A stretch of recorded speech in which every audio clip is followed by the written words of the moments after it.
High guys, I love you. সবাই কেমন আছেন জানি না। এইচডিএস ফালতু কথায় আমি বাবু আপনাদের সাথে আজকে আবার যথারীতি সন্ধ্যাবেলা চলে এসেছি। গোধূলি বেলার সবাইকে অনেক অনেক শুভেচ্ছা, অভিনন্দন ও ভালোবাসা। আশা করি আপনারা সবাই সুস্থ এবং বেশ ভালোই আছেন। সঙ্গে আমাদেরকে রাখুন, আমরাও ভালো থাকি আপনাদের অনুপ্রেরণায়, আপনাদের ভালোবাসায় আরও আমরা যাতে আরও অনেকটি পথ পাড়ি দিতে পারি, এই কারণে আপনাদের সহযোগিতা একান্তই কাম্য। আমি আবার গতবারের মতো আজকেও বলছি, আমাদের সম্পূর্ণ ক্লিপ দেখার চেষ্টা করুন।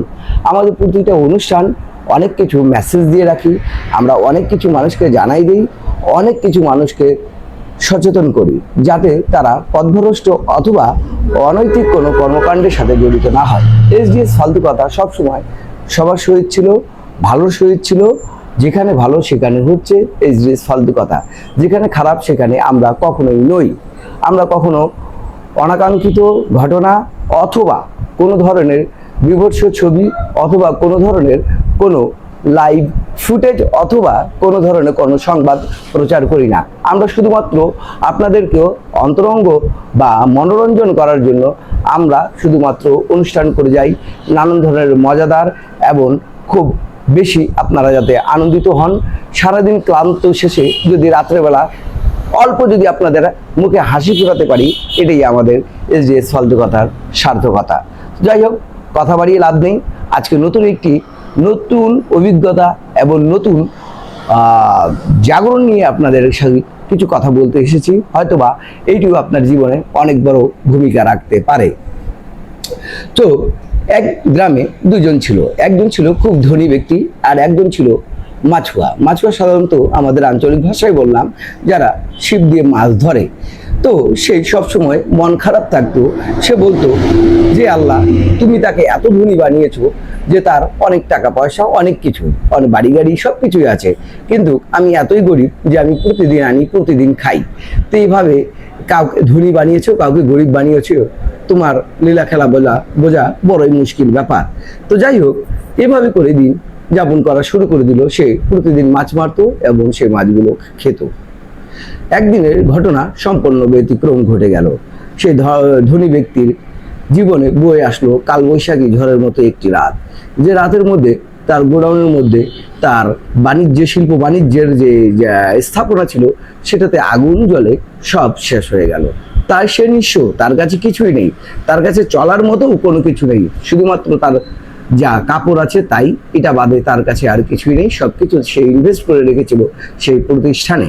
অনেক মানুষের কর্মসংস্থানের ব্যবস্থা হারিয়েছে এবং অনেক মানুষের সেই রোজগারের পথ বন্ধ হয়ে গেল। এমন তো অবস্থায় সে চিন্তা ভাবনা করলো, আমি আমার জীবন কিভাবে চালাবো।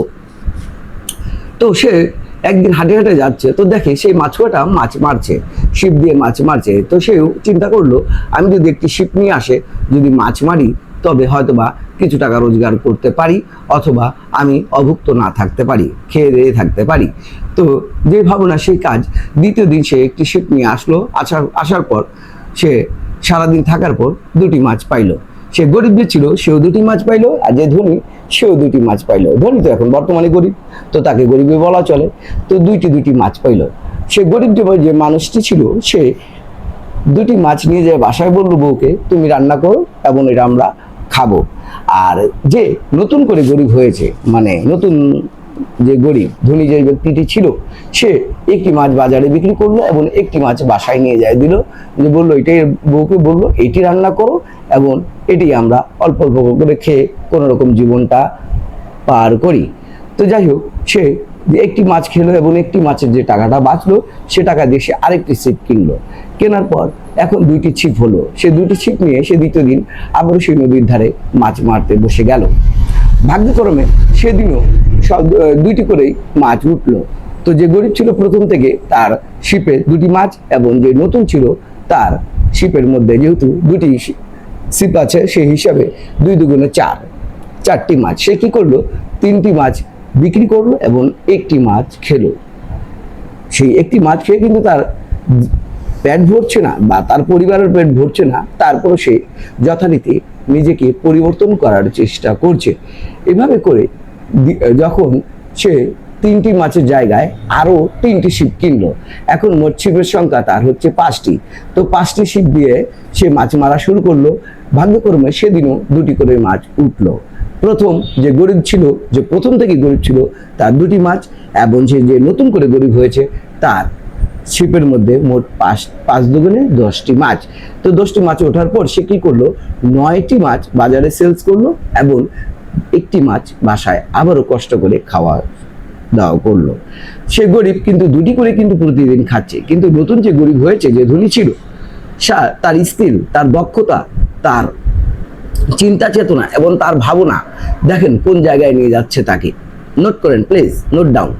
সে যখন 5টি ছিপ দিয়ে মাছ মারা শুরু করলো, তাহলে সে 5 দুগুণে 10টি পেল।